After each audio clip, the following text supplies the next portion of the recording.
Pegar na sua Bíblia e vamos falar esta manhã sobre... Vamos iniciar uma série de reflexões que eu chamei a fé que eu preciso.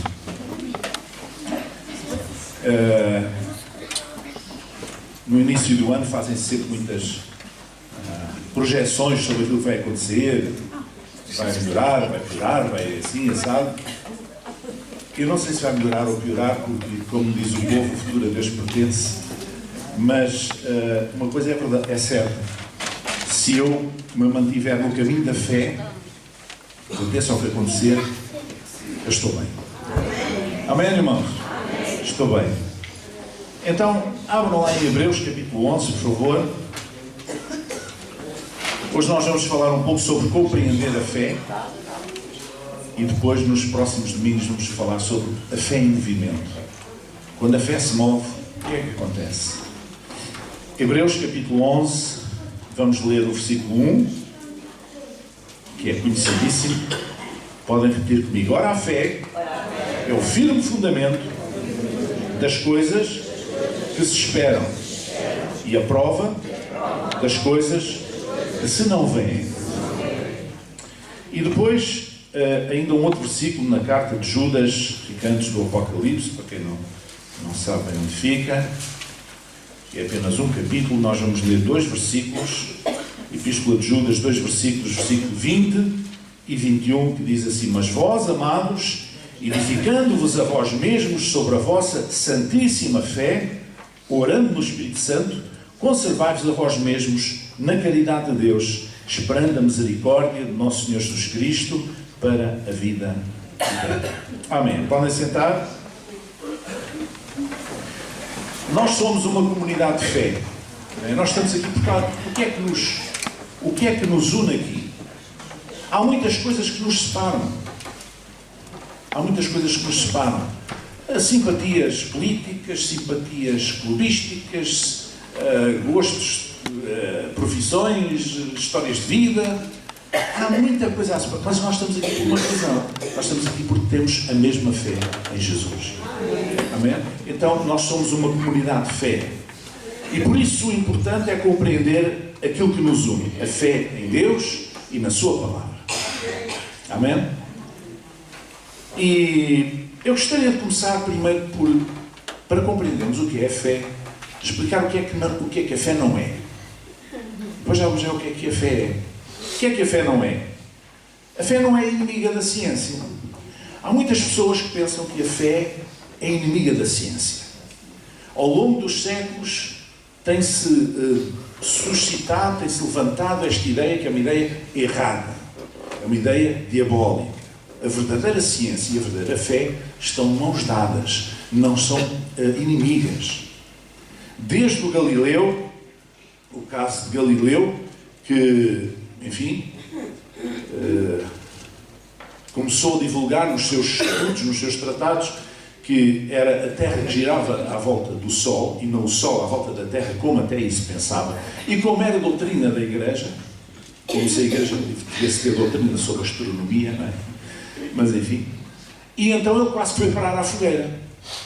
Por causa disso. Por causa de descobrir uma coisa, que a Terra gira à volta do Sol, uma coisa que todos os bêbados já tinham descoberto.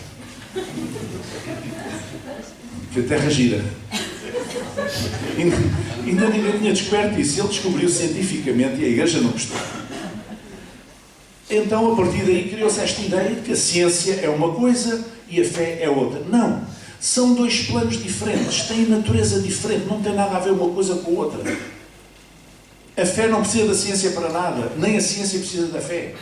São coisas distintas. Alguns dos maiores cientistas deste mundo são cristãos. Alguns dos maiores cientistas deste mundo são ateus. E depois, grandes cientistas, homens de grande categoria nas suas áreas de investigação. E depois, é porque a fé não tem nada a ver com a ciência. São duas coisas distintas. Não vamos misturá-las. Há uma tendência muito grande para querer misturar tudo. Não vamos misturar. Nem vamos deixar que a ciência queira subjugar a fé, nem que a fé queira subjugar a ciência, porque isso não tem nada a ver uma coisa com a outra. A fé não é inimiga da ciência. Amém? A verdadeira ciência mostra quem Deus é. A verdadeira ciência não é inimiga da fé. A Bíblia não é um tratado científico. Não é uma enciclopédia científica. Não. A Bíblia é a revelação de Deus. Não tem nada a ver com ciência. Quem olha para a Bíblia como se fosse um tratado científico está a interpretar completamente ao lado, a passar completamente ao lado, está a errar completamente na sua análise. Porque a Bíblia não presume estabelecer pressupostos científicos. Não. A Bíblia é a revelação de Deus aos homens, escrita durante 4.500 anos por uma imensidade de pessoas de culturas diferentes, que viveram em tempos diferentes e, portanto, com formação diferente.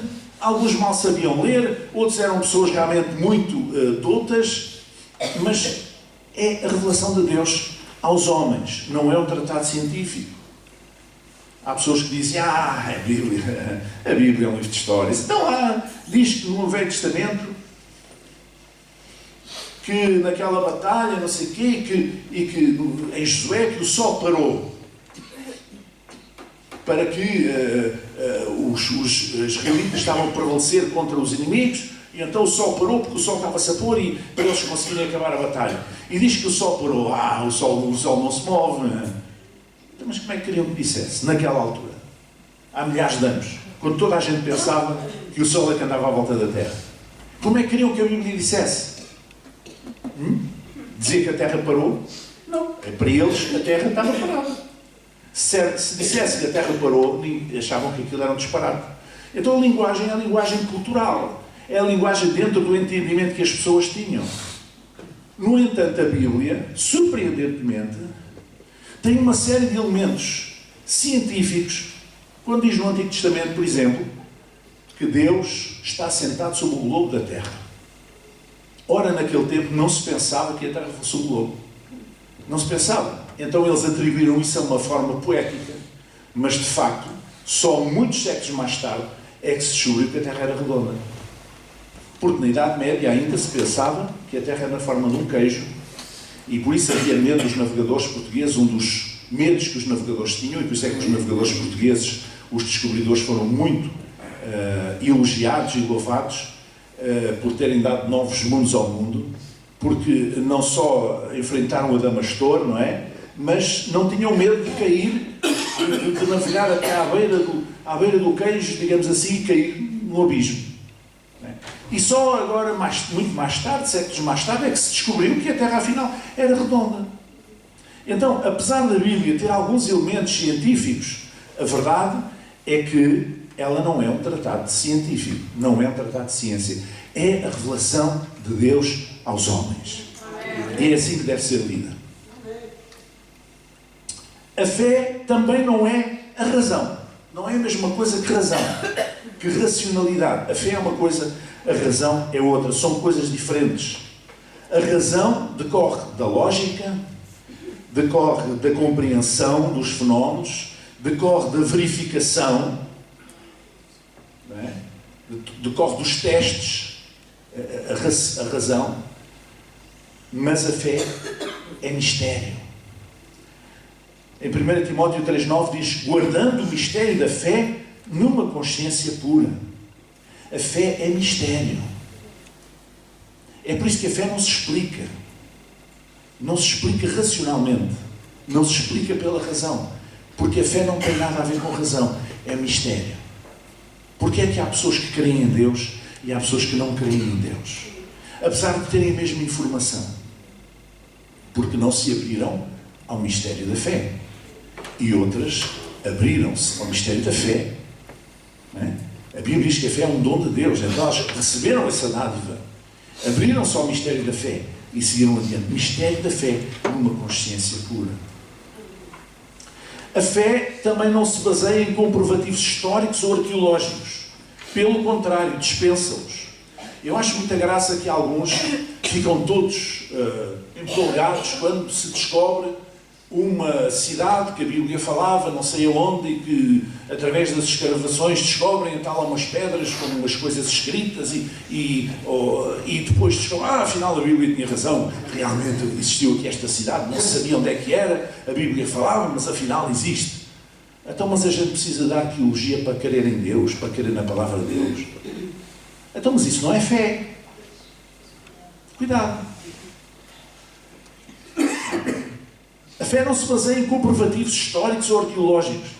Ela dispensa-os. Portanto, interessa-me pouco se há evidências da existência da cidade tal, da figura histórica tal, do acontecimento tal. Eu não quero saber nada disso. Isso não altera a minha fé. Não tira nem põe. Eu não tenho mais fé por isso, nem menos fé porque não se descobre, ou mais fé porque se descobre. Não. Ou tenho fé, ou não tenho fé. Fé é mistério. Eu abri-me ao mistério da fé. Ousei receber essa dádiva de Deus, esse dom de Deus. Tenho fé, creio em Deus, creio na sua palavra. E isso basta. Amém? A fé também não é emocionalismo. Não é emoções. Embora a fé implique com as nossas emoções. É verdade. Normalmente quando as pessoas são muito tocadas, choram, outras tremem, outras, sei lá, podem ter outro tipo de manifestações, porque as suas emoções estão a ser tocadas, mas isso não é fé. Isso é os efeitos que a fé pode provocar nas pessoas. Mas isso não é fé. Fé é aquilo que se crê. Não é aquilo que se vê. Fé é aquilo que se crê. Fé é uma dinâmica interior. É a tal abertura ao mistério de Deus. Não é emoções. Uma pessoa muito emocionada não tem mais fé do que uma que não está emocionada. Ou que não revela determinadas emoções. Isso é uma medida humana. Jesus nunca ensinou isso. A palavra de Deus nunca ensina isso. Mas nós temos muita tendência para achar que as pessoas que choram, babirranho, ou que pulam, ou que dão saltos, que têm mais fé do que as outras, não têm nada. Podem ter e podem não ter. Não é por aí que se vê. Amém? Amém. A fé não é emocionalismo. E a fé não anda pelo ar ao sabor do vento. A fé baseia-se na revelação de Deus, as Escrituras. E por isso, se vier uma nova revelação, uma nova, não sei de onde, eu tenho que analisar é pelas Escrituras. Pode ser uma verdade que está a ser restaurada. Pode ser uma verdade que esteve escondida, que esteve esquecida, que esteve menosprezada ao longo dos tempos e que Deus agora está a restaurar, porque Deus move-se. Pode ser, mas o verdadeiro fio de prumo é a palavra de Deus. Se isso confere com a palavra de Deus, então será de Deus. Se não confere, não será de Deus. Porque a fé não anda ao sabor do vento. Não é por haver um movimento mais neste sentido que eu agora tenho mais fé, ou haver um movimento mais naquele sentido que eu tenho menos fé. Eu tanto sou pai dos meus filhos, quer eles estejam bem na vida, quer estejam mal na vida. Quer eles me deem alegrias ou me deem tristezas. Eu sou pai. Não altera nada. Tenho noção disso. Eu sou pai. E portanto eu tenho fé, quer as coisas me corram bem, quer as coisas me corram mal, eu tenho fé. Isso não tem que mexer com a minha fé. Eu sei que mexe, mas não tem que mexer com a minha fé. Se eu tenho fé, se a fé é uma abertura ao mistério, se é uma dinâmica interior, não depende das circunstâncias que estão à volta, não depende dos acontecimentos que me rodeiam.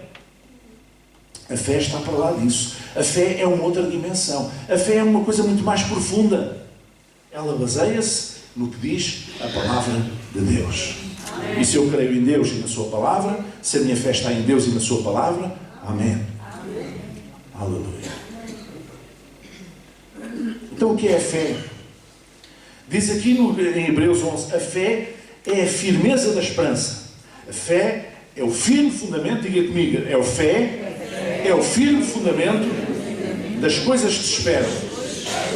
Isto é uma firmeza da esperança. O que é isto, firmeza da esperança?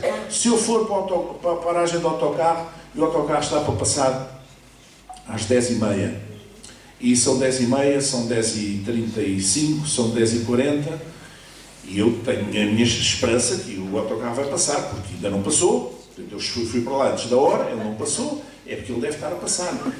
Mas, enquanto passa poucos minutos, eu tenho esperança. Se passar meia hora, eu já começo a descrever que o autocarro venha. A fé é a firmeza da esperança. É uma esperança que não murcha. É uma esperança que não empalidece. Estão a compreender? Que não depende daquilo que se vê, não depende daquilo que está à nossa volta. E diz também que a fé é a certeza do invisível. A prova das coisas que se não veem. A certeza do invisível. Diga comigo, a fé é a certeza do invisível. Então, vamos pensar um pouco. Vamos pensar num cego. Um invisual. Uma pessoa que não consegue ver nada. Como é que ele caminha na rua? Como é que um cego se move? Move-se por uma percepção física. Ou seja, pelos seus ouvidos, pelos seus sentidos, mas também por uma certa percepção daquilo que está à sua volta. Não é só por aquilo que ele ouve. É porque já passou por ali. Isso está inscrito na memória, mais ou menos, os espaços, a geometria do espaço. É o que ouve. É um conjunto de coisas. Aquilo que podemos chamar uma percepção física. Ele move-se por uma percepção física. Ele tem uma bengalinha para ajudar, não é? Mas move-se por uma percepção física. O crente move-se por uma percepção espiritual. Amém? E é isto que podemos chamar fé.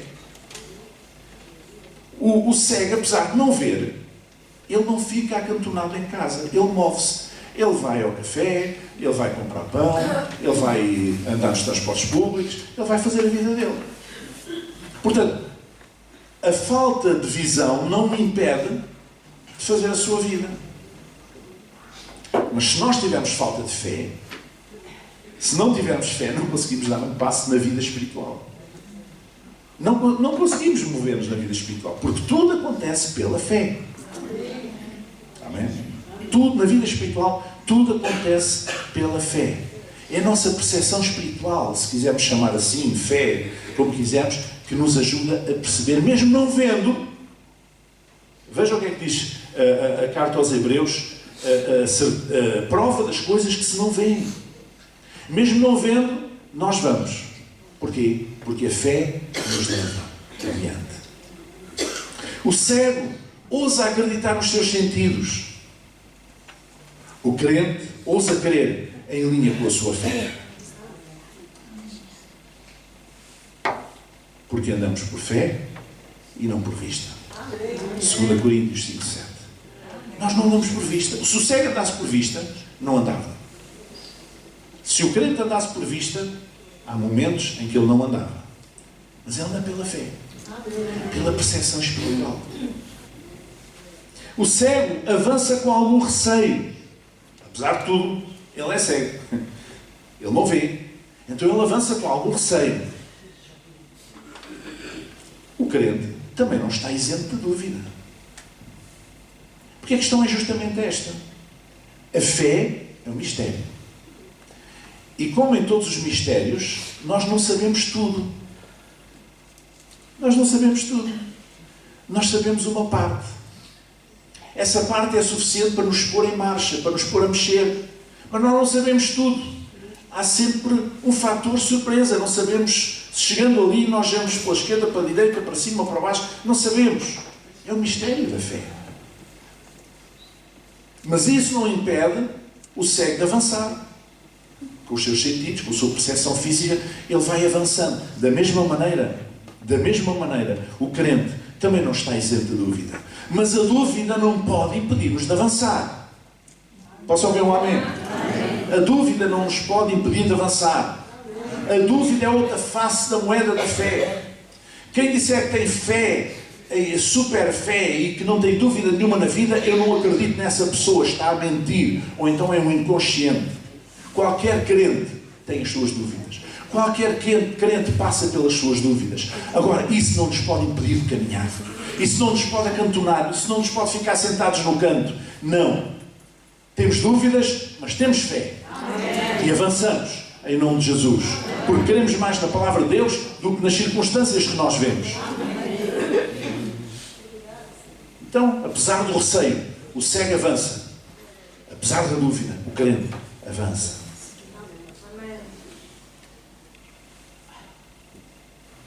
A fé é a forma de vida do crente.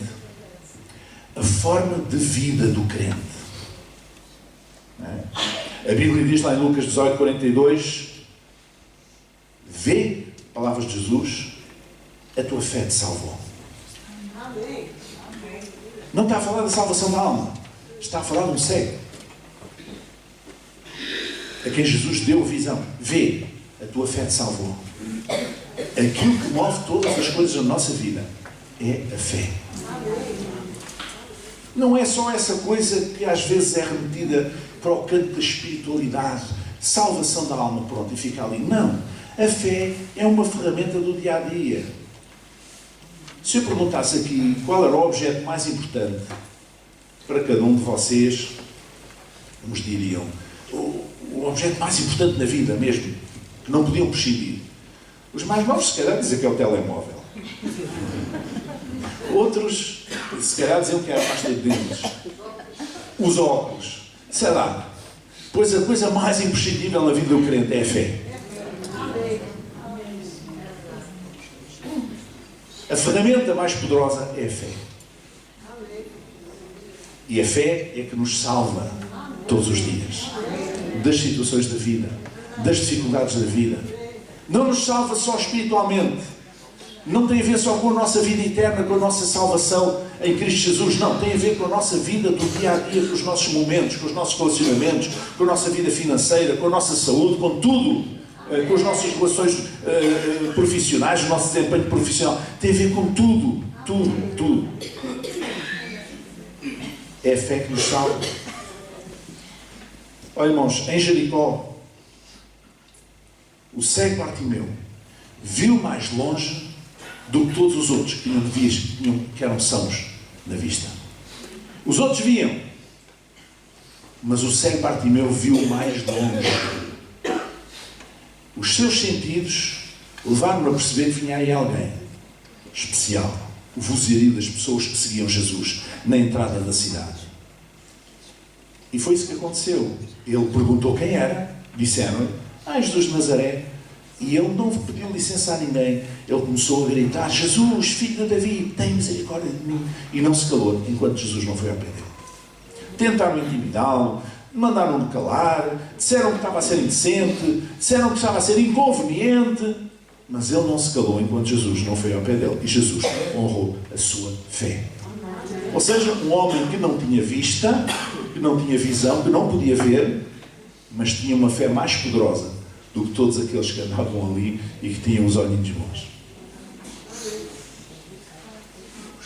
Saulo ficou cego por 3 dias, quando ia a caminho de Damasco. E apesar de conhecer as Escrituras de cor e salteado, apesar de conhecer a Tora, a Bíblia do Antigo Testamento, apesar de ser ensinado nas Escrituras hebraicas, apesar de supostamente ter revelação de Deus, ele não via nada, ele estava cego. Quando ele via, com os seus olhos, ele estava cego. Mas quando ele vai a caminho de Damasco e tem aquele encontro com Jesus, ele ficou cego durante 3 dias. E a partir daí, nesses 3 dias, ele viu mais longe do que alguma vez tinha visto na vida.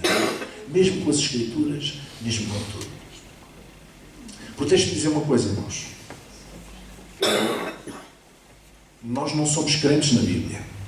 Nós somos crentes em Deus. O nosso Senhor e Salvador não é a Bíblia. É Jesus Cristo. E às vezes a ideia que dá é que as pessoas são tão bibliófilas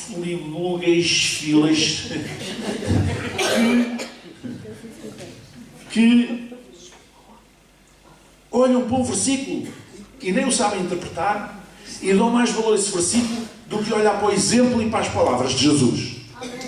Por isso é que eu, quando tenho dúvidas, eu pergunto, não é o que a Bíblia diz.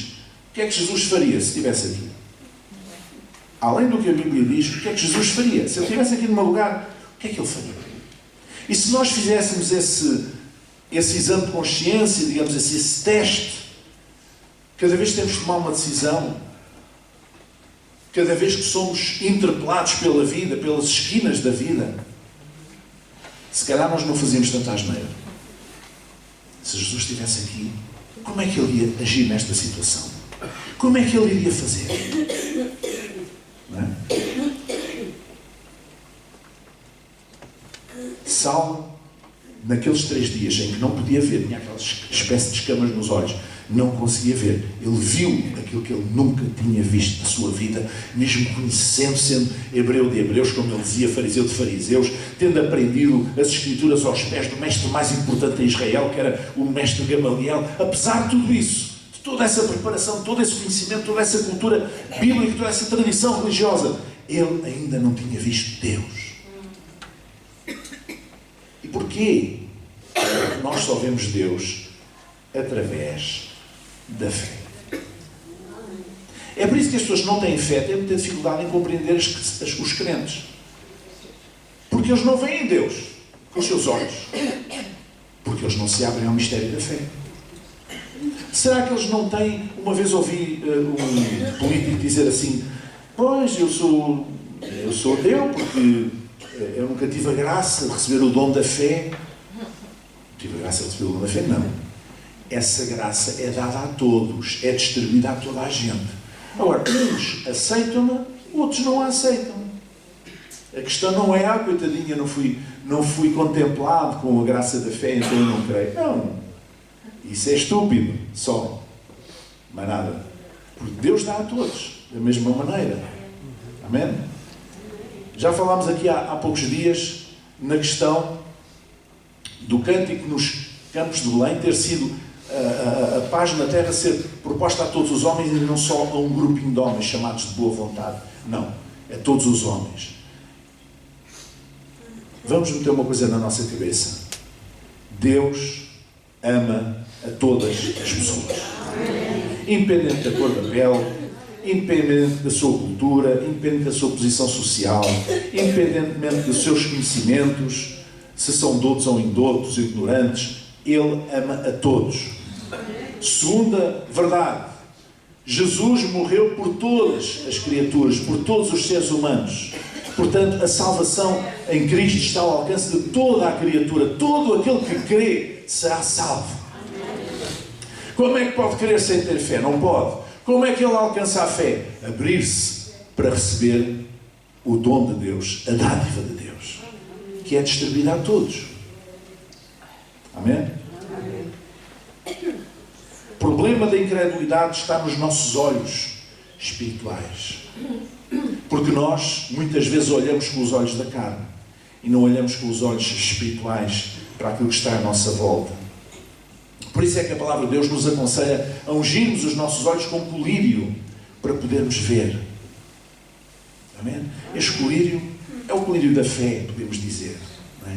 Quando nós temos um olhar baseado na fé, quando utilizamos olhos de fé, um olhar de fé, nós vemos as coisas de uma forma diferente. Nós podemos ter a nossa leitura humana, mas temos também uma leitura espiritual. Amém? Uma leitura espiritual. Compreender que nós não vivemos apenas no mundo físico, mas vivemos num mundo espiritual. E, portanto, há forças espirituais. E Deus move-se não apenas no mundo espiritual. Há pessoas que pensam que Deus só se move no mundo espiritual. Não, Deus move-se no mundo natural. Amém? Nós não agradecemos a Deus o pão de cada dia. Agradecemos. Isso é uma intervenção de Deus no mundo natural. O pão é uma coisa material. Não tem nada a ver com o espiritual. Deus move-se no natural. Sim, sim. Deus não se move só no sobrenatural. Porque há pessoas que no natural, no mundo natural, no mundo do dia-a-dia, Deus não tem lugar. E depois são super espirituais. Quando levam tudo para o espiritual e não sei o quê, é tudo super espiritual e tudo espiritual e tudo espiritual. São um bocadinho esquizofrénicas essas pessoas. Não é? Porque Deus tanto se move no sobrenatural como no natural. Deus não está limitado, meus irmãos. Deus não está limitado. Deus é Deus. E tanto é em cima nos céus como em baixo na terra. E é Deus do mundo sobrenatural e Deus do mundo natural também. Ele move-se em todos os tabuleiros, Ele move-se em todos os planos. E se nós somos crentes em Deus, se nós temos fé, temos que ter fé para que Deus se move no natural e move-se no sobrenatural também. A fé precisa ser compreendida. Não pode ser confundida com outras coisas. Nem com a razão, nem com a emoção, nem com outras coisas que aqui falamos. A fé é uma coisa diferente, mas sobretudo a fé é um mistério de Deus. Ou nós aceitamos, abrimos esse mistério e aceitamos esse mistério, e aceitamos caminhar nesse mistério. A fé é uma espécie de um labirinto, deixem-me dizer, que nós não sabemos bem onde é que é a saída, mas sabemos que estamos no caminho certo, mas não estamos a ver a saída, não conhecemos o terreno, como ao cego, vamos apalpando, vamos por percepção espiritual, vamos através da nossa fé, vamos avançando a cada dia. A fé é isto. A fé não é dizer assim, Deus diz isto na sua palavra, portanto Ele tem que fazer, portanto eu vou exigir a Deus, tens que fazer, Deus. Tens o quê? Mas tens o quê? Mas quem és tu para exigir coisas a Deus? É muita presunção, não é? Há pessoas assim. Há pessoas que acham que a fé é isto. A fé é uma palavra abracadabra, mágica, que diz aquela palavra e as coisas acontecem. Andam a ver muito o Harry Potter. Não é? Não, a fé não é isso. A fé é um caminho. A fé é um caminho, irmãos. A fé é mistério. É caminho que se avança passo a passo. Eu não sei amanhã, não estou a ver a porta amanhã, não estou a ver a saída. Eu estou no labirinto, mas Deus está comigo. É o caminho de Deus. Deus me mandou por ali. Portanto, eu estou bem. Estando com Deus, eu estou bem. Há muitas pessoas que se preocupam muito em estudar escatologia. Não estou a criticar. Estou só a constatar. Fim dos tempos, se é arrebatamento é antes, se é depois, se é no meio, se é não sei o quê, pá. Eu não quero saber disso para nada. Desculpem lá a expressão. Eu não quero saber disso para nada. Porque aquilo que é importante no Evangelho, aquilo que é importante na Palavra de Deus, até uma criança pode compreender. Porque Jesus falou para toda a gente e as crianças entendiam muito bem. Ele falava de modo que tanto as crianças como os mais adultos, mais preparados, podiam entendê-lo. E a salvação, a vida com Cristo, aquilo que é básico na nossa fé, aquilo que é importante para ter uma vida com Jesus, é claro, é simples e está claramente explicado nas Escrituras. E é isso que me interessa.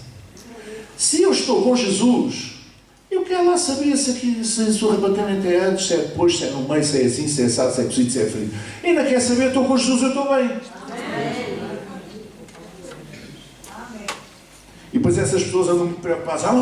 Já nestes meus 50 e muitos anos de crente, já li imensas pessoas, vai lá, pelo menos 2 dúzias de pretensos anticristos, figuras que apareciam na história, uns eram papas, outros eram políticos, outros eram não sei o quê, e que alguém escreveu um livro a dizer, este é um anticristo, porque estas marcas e não sei o quê, não sei. Anticristo não era nada, porque depois querem interpretar o mundo à martelada de acordo com a ideia que eles têm. Eu quero lá saber, isso não está claro. Os últimos acontecimentos não estão claros nas Escrituras. Há pessoas que defendem uma linha e parece que têm apoio bíblico, outros defendem outra linha, parece que também têm versículos que apoiam aquilo, e depois outra linha, outros também têm versículos que parece que apoiam aquilo. O que é que isto me diz? Diz-me que Deus não quis desvendar o mistério. Deus não quis esclarecer. E, portanto, se Deus não quis esclarecer, se não está claro nas Escrituras, é porque não é importante para a minha vida. O importante para a minha vida está claro como água, uma criança pode entender. Eu recebi Jesus como meu Senhor e Salvador, tinha 4 anos. Uma criança pode entender desde que a linguagem seja adaptada a uma criança. Agora eu quero lá saber onde é que é a vinda do Senhor, e se é assim, se é assim. Quero lá saber, eu estou com Ele, estou nas mãos dEle, estou bem. É? Como se fosse uma criança pequena, estou com o meu pai, portanto, venha ao que vier. Não há problema. Eu estou protegido. Não há problema. Estou com Ele. Amém? Vamos compreender a fé. A fé não é um botão que se carrega. A fé não é uma daquelas máquinas que há nas escolas e nos hospitais que a gente põe a moeda, carrega e sai um snack. Alguns pensam que a fé é isto. Não. E atira um versículo assim como se fosse uma moeda na ranhura, tumba. E depois carrega no botão e sai uma Coca-Cola. Não. Fé não é isso. Fé é mistério. Fé é um caminho. Fé é um processo. Amém? Amém? A fé é um processo, não é uma coisa, não é um momento. A fé não é um momento, a fé é um processo, é um caminho.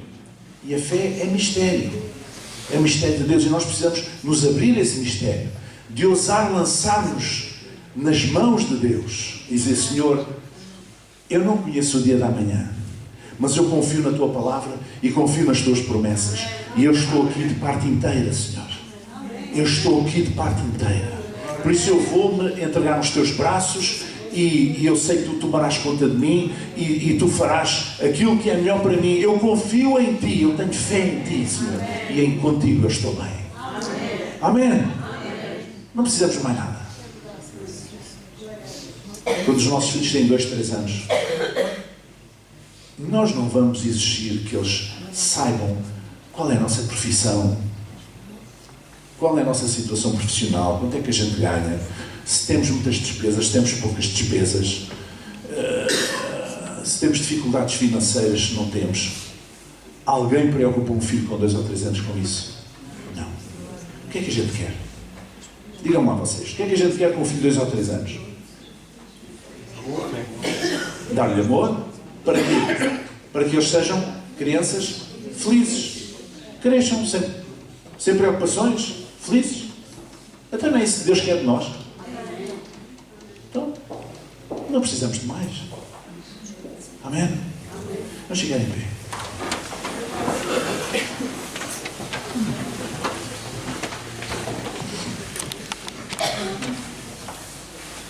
Nosso Deus e Pai, nós Te agradecemos pela Tua Palavra, Senhor. Te agradecemos, Senhor, por podermos compreender que a fé é mistério, Senhor. É um caminho, é um processo ao qual nós temos sido convidados a entrar, Senhor. Ajuda-nos a mover neste caminho, Senhor. Ajuda-nos a mover através da fé, Senhor. Que os nossos olhos possam estar em Ti, possam ser ungidos com colírio, Senhor, para vermos as realidades espirituais, Senhor. Para que a nossa fé possa estar sempre em Ti, não no homem, não no nome, mas em Ti, Senhor. E que através da Tua Palavra, da revelação que nos tens dado, nós possamos conhecer mais e mais. Que Jesus possa inspirar a nossa vida, Senhor. E nós possamos entregar-nos nos Teus braços, Senhor. Sem medos, como uma criança, Senhor, nos braços do seu pai e da sua mãe, Pai. Em nome de Jesus. Em nome de Jesus, que assim seja. Amém. Amém. Amém. Pode sentar.